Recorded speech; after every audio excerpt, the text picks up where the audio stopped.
il y a des noms et des mots qui, au-delà de l'accent que nous possédons pour les prononcer, sonnent comme la cloche de quart d'un voilier et font défiler devant nos yeux des images qui sont souvent à la base de notre passion. Coves, Île de Wight.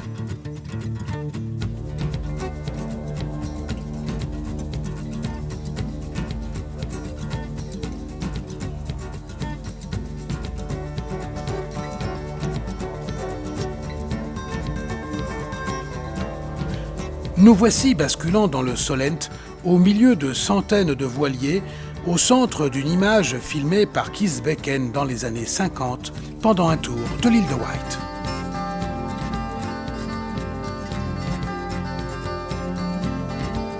Coves, lieu de vie et de rassemblement de ces grands yachts qui, sur des photos noir et blanc, nous font rêver et qu'aujourd'hui des fous passionnés font revivre et à nouveau régater comme pendant le jubilé de l'America Cup.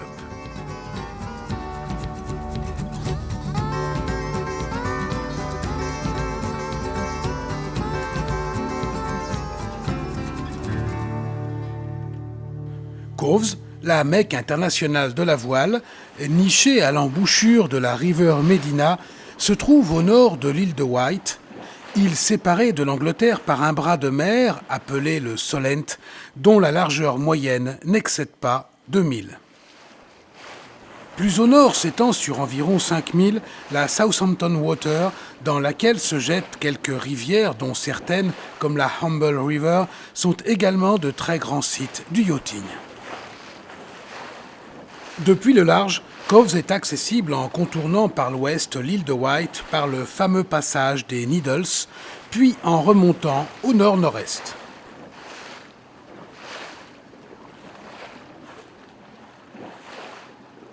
Par l'est, en passant au large de Portsmouth, puis en faisant route au nord-nord-ouest.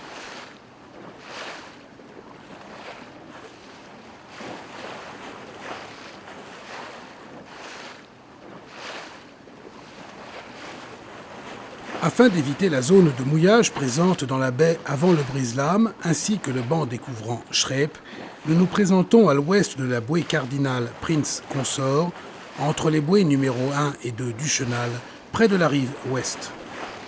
Le point le plus remarquable sera bien sûr le Royal Yacht Squadron, célèbre club maintes fois photographié avec ses canons.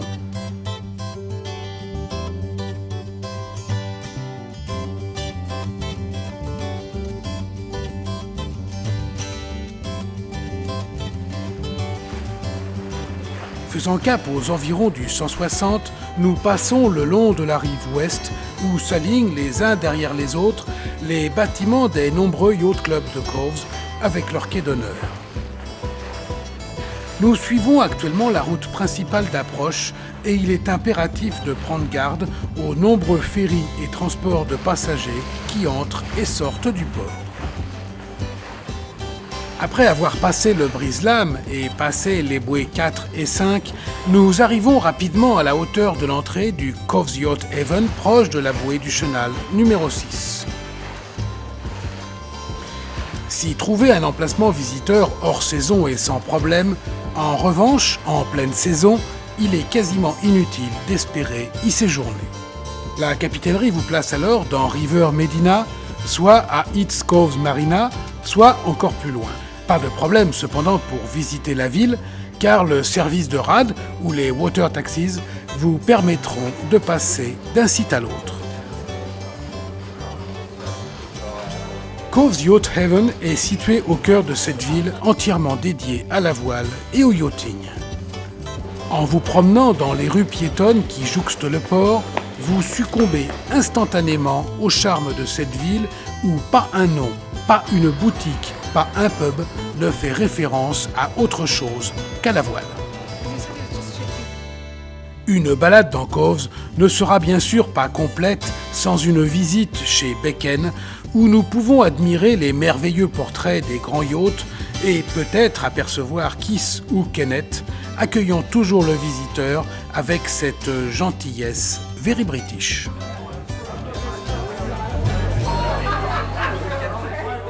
Et lorsqu'arrive la fin du jour, Il est impossible d'échapper à une conversation de voileux dans un des pubs où l'ambiance révèle un décor dont certaines parties ont été empruntées à l'autre mec de la voile, de l'autre côté du Channel. En remontant plus profondément River Medina, nous laissons sur notre droite des quais, slipoways et hangars. À notre gauche, défile la rive d'East Coves.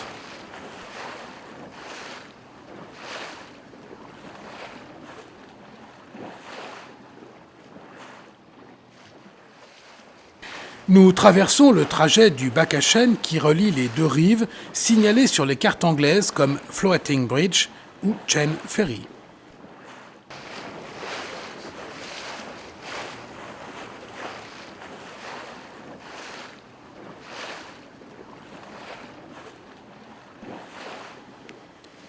La rive droite est occupée par des docks où s'entassent pêle-mêle des chantiers navals équipés de slipways. Et nous passons maintenant la marina de l'ancienne école nationale de voile, devenue aujourd'hui United Kingdom Sailing Academy.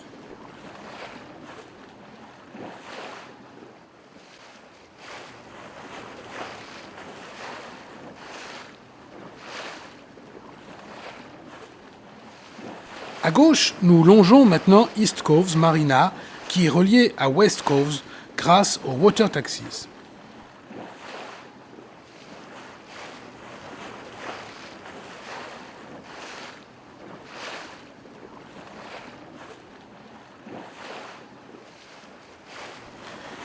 La River Medina est entièrement équipée de mouillage à l'anglaise entre des pieux.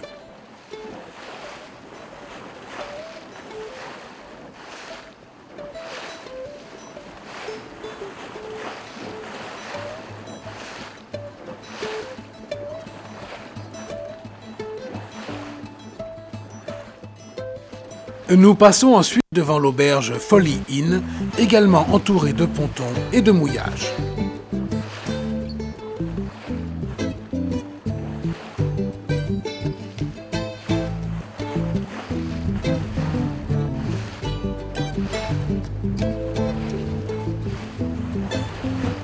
Il est possible de remonter plus loin jusqu'à Island Harbour Marina, qui est accessible par une écluse. Il y a 2 mètres de tirant d'eau dans la marina. La fin de River Medina nous mène jusqu'à Newport, uniquement accessible à marée haute pour de faibles tirants d'eau.